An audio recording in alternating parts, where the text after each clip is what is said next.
Our other top story tonight, parts of our area turning into a winter wonderland. Late last night into this morning, snow falling in parts of Florida and Georgia. Take a look at this beautiful drone video from this morning. This is a picture of Waycross, Georgia, blanketed in that beautiful white snow. But it's unfortunately not all fun and games. Ice on the roads have caused some very dangerous conditions. We've seen some crashes in our area today. And the weather impact alert, it's over tonight. But Chief Meteorologist Tim Deegan is standing by. He's going to have the latest forecast for you in just a few minutes. But first, we want to go to Glenn County. The sheriff's office announcing a curfew that starts in less than 1 hour at 6 o'clock tonight and goes until 7 tomorrow morning. Christina Burgess is joining us live in Brunswick with what's happening there. Christina.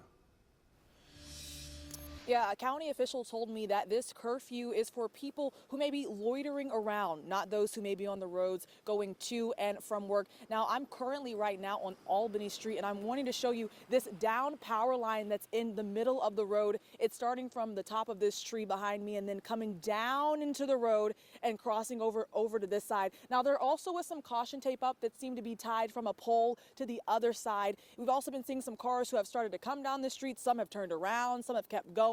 But most of them we've seen have been turning around. And speaking of power here in Glenn County, hundreds of residents are still without power in Brunswick and on St. Simon's Island. I've been getting texts from residents here who tell me that they have been without power since 2 a.m. And since people are without power, some of them have decided to go into town to grab a bite to eat or even warm up, despite officials asking people to try to stay off the roads and stay home. Just trying to escape the island, looking for somewhere to eat and somewhere to stay warm. I don't know what we're going to do between now and then, apart from eat here and maybe go home and get in bed, keep warm. And I was on a call with a spokesperson with Georgia Power about an hour ago, and he was telling me that they're expecting power restored for residents here no later than 11 p.m. It's the same thing residents in town were telling us. Now, he did also tell me that if they can get power restored before that, they will try their best to do so. But 11 p.m. is that time that they are also telling their residents. I asked him what could be maybe the holdup early this morning, and he told me that due to the icy roads and some down trees and down limbs, that was kind of limiting crews earlier today from getting to where they needed to go. In Brunswick, Christina Burgess, First Coast News on your side. Here's a look at Georgia's power outage map at this hour. You can see there's a big concentration of outages in the Brunswick area. That's where Christina is right now. Okefenokee Rural Electric membership also services parts of Georgia. You can see the outages reported right now on your screen, most of them west of Kingsland. And not only outages there, but tonight thousands of customers in Nassau County are in the dark after a wave of overnight power outages. Ice and snow knocking tree limbs into power lines, leading to those outages. So the electric company Okefenokee, which serves the area, says it could take several days to restore power for everyone there in Nassau County. Crews have been working around the clock trying to get it restored. Okefenokee says it's brought in an extra 250 workers to try and speed up the process. As for when the lights will come back on, right now the timeline is still uncertain. We don't have a time frame at this point. There are so many. Yes, there has been progress today up till about noon, and there will continue to be progress. But as I mentioned, the number of outages are numerous. They all take time to clear. So for now, residents who are still dealing with power outages are encouraged to head to local shelters if they need a place to stay warm. And Okefenokee will be posting updates on social media. New at 5, a building in Waycross partially collapsed due to the weight of the snow and ice on the roof. That's according to the owners. This is Taylor Pools right off of Knight Avenue. Our Riley Phillips is live in front of that building this evening. And Riley, what are you learning about the damage? Yes, you can see the building behind me. The roof has collapsed. There's broken glass from the windows on the sidewalk. The bricks have buckled into the building. The owners here estimate this caused a couple $100,000 worth of damage to the inventory inside. This is really one of the only major damage sites here in Waycross so far from the storm. What I've really been seeing today is a lot of people out and about driving around, playing in the snow. This is really a rare snow day for kids here in Waycross, and they took full advantage of it. I saw kids playing with snowmen, building snowmen, making snow angels, having snowball fights. I spoke with the superintendent of Ware County Schools earlier, and he told me they made the decision to close schools tomorrow out in abundance of caution. They're worried about refreeze overnight and into the morning. But of course, the kids here, they have no problem with that. Stay home, hibernate, stay in the warm. Sleep, stay in the house, stay warm. Eat, Watch some Christmas movies, because even though it's not Christmas, the snow screams Christmas. And again, school is closed tomorrow here in Ware County. They will make a decision about school on Friday, sometime by tomorrow afternoon. I mentioned refreeze. The Ware County Emergency Management Director told me that is his biggest concern going in tonight. Some of the snow has melted already today, so the roads are wet, but he's worried that's going to freeze overnight and create some dangerous driving conditions. So he's really urging people to stay off the road tonight and into tomorrow morning. Live in Waycross, Riley Phillips, First Coast News, on your side. All right, Riley, thank you. And Tim will talk a little bit about those concerns in just a moment. And the winter storm impacting schools across our area. Here's the latest when it comes to schools that are reopening or that are still closed. School districts still closed tomorrow include Glenn County, Ware County, Camden County, and Pierce County schools. Those are all in Georgia. Now, if you're here in Florida, schools will be back in session tomorrow. That includes Duval County, Nassau County, Baker County, and also Clay County schools. And we have some brand new video tonight. Our crews in Folkston, Georgia got. You can see ice coating the tree branches in this video. Meteorologist Lee Southwick took the video saying that this area is being impacted by freezing rain.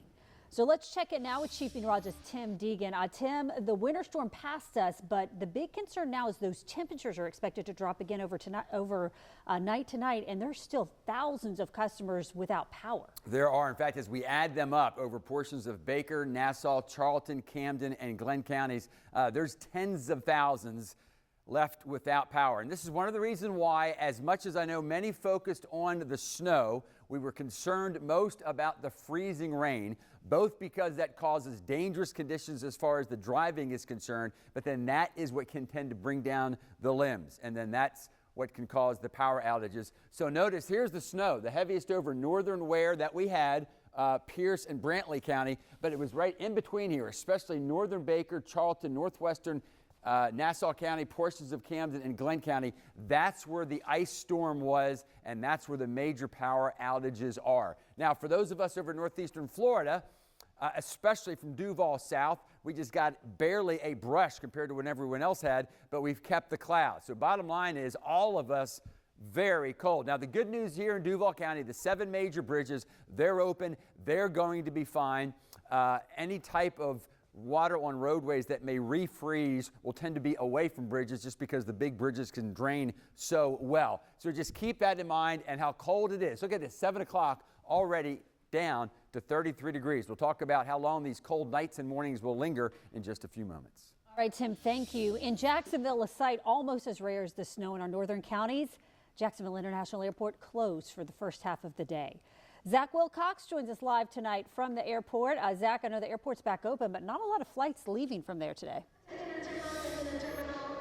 I tell you guys what, I feel a bit like a rock in a river here with all the passengers streaming by with their carry-on bags. That's a good thing to see. It's a good thing to hear the boarding calls going on here at the airport, because those are things we didn't see this morning or hear this morning when the airport was shut down until noon. And that meant there was a lot of orange and a lot of red on that board today, although we're starting to see more green, starting to see a little bit more blue, but they had to cancel 48 outbound flights, 54 arriving flights. Those are big numbers for Jacksonville. I talked with the spokesperson here at the airport. He mentioned that typically cancellations, delays are kind of done by an airline to airline type basis, and this is one of the rare occasions where the airport had to step in and shut everything down. He pointed out that they had crews that were salting the sidewalks to make sure folks could, walk on there without tripping or falling. And then he mentioned the fuel trucks had the ability to de-ice some of the planes, but he did point out this isn't exactly Minneapolis. They don't have snow plows on standby here, so they had to wait for some of the accumulated snow and whatnot to start to break up a little bit before they could start getting planes back in the sky. And I talked with some folks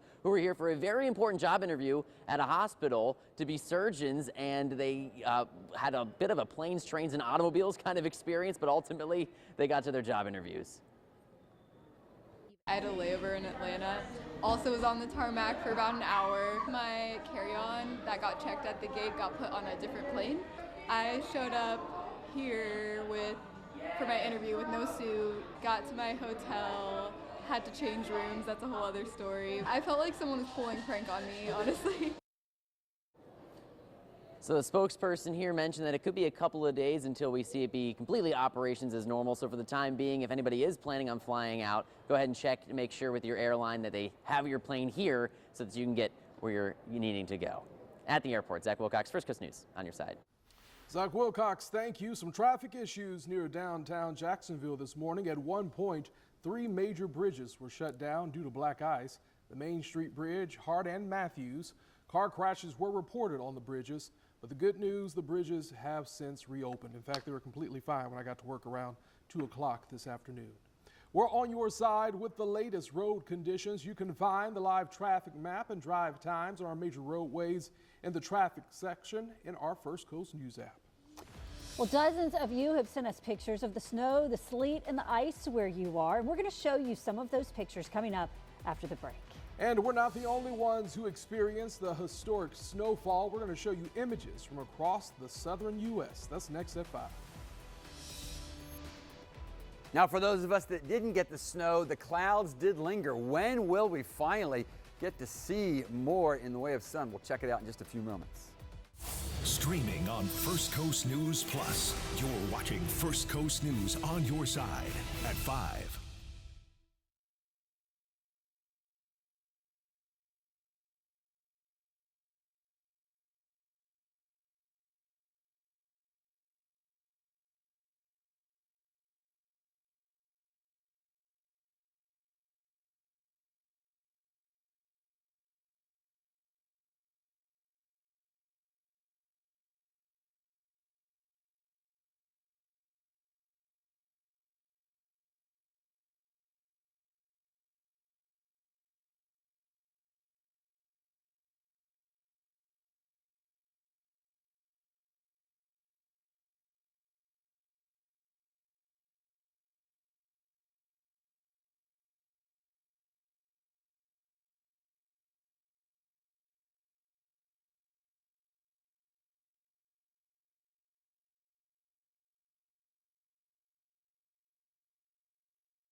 Well, the historic snowfall not only impacting our First Coast, so look at what people woke up to in New Orleans. As much as 10 inches fell in some spots there.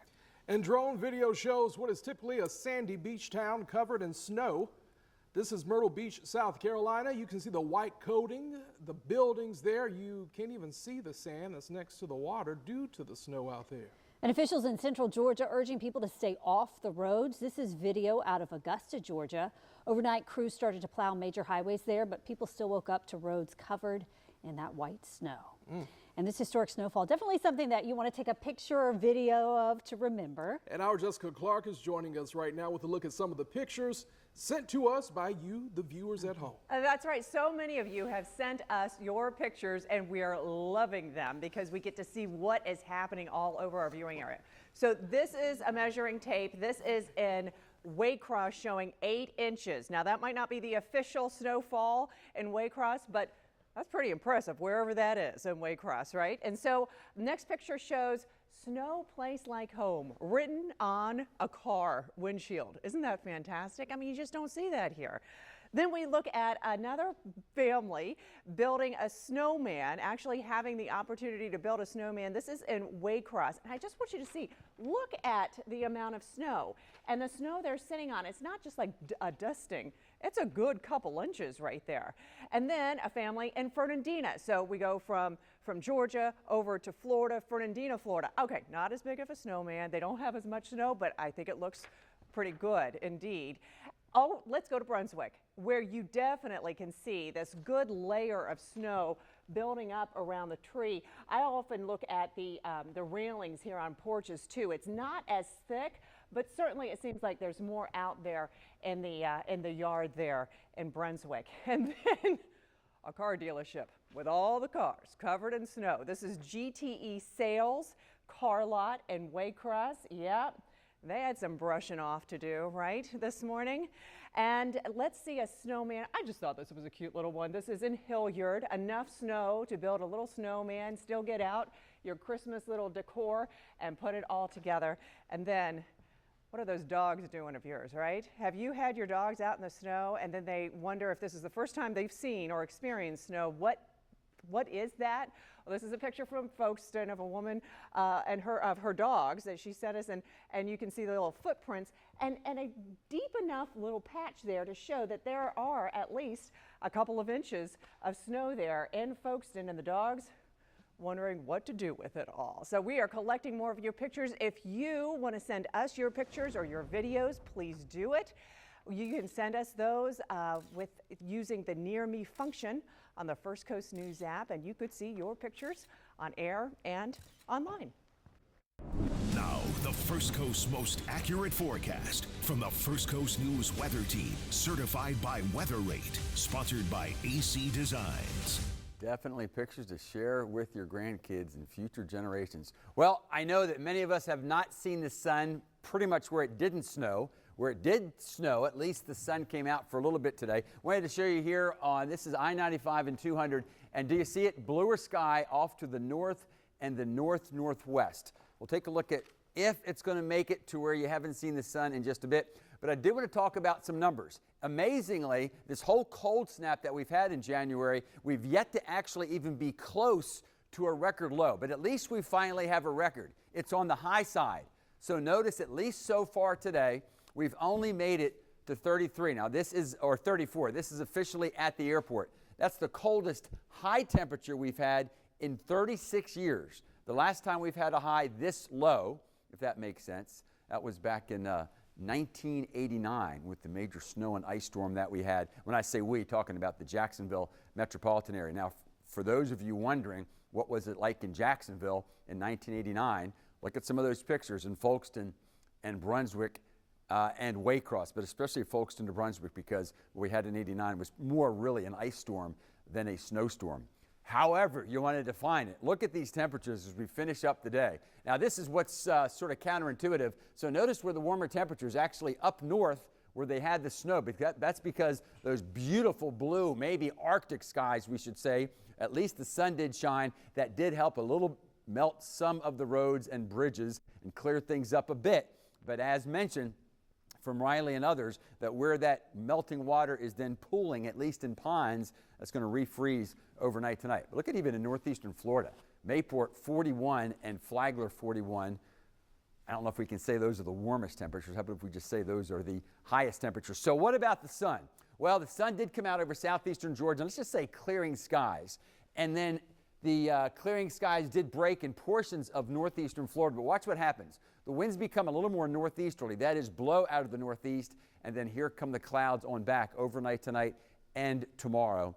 I don't expect much precipitation. That'll be offshore, but it does mean the clouds, the cold, and the dampness, I'm sorry to say, is going to linger. Now, as we finish up Thursday and head toward Friday, we should start to see these low clouds break up, and at least, well, we'll get to Friday. So for tomorrow, sorry folks, there it is, 29 to 42. But for those of you up around Waycross and other areas, if the skies stay clear, you might even get down into the upper teens. So therefore, especially in areas where you're without power, if you're single and healthy and you know some neighbors down the road, whether elderly or maybe a single mom with a lot of kids and she's busy, check on them. Make sure they're okay tonight, because without power, it could get dangerous out there. On Friday, we get some sunshine, but still a high of only 46 degrees. The cold holds on Saturday. So what about even moderating temperatures? We see that Sunday and Monday. Beyond that, how about near 70 on Tuesday and Wednesday?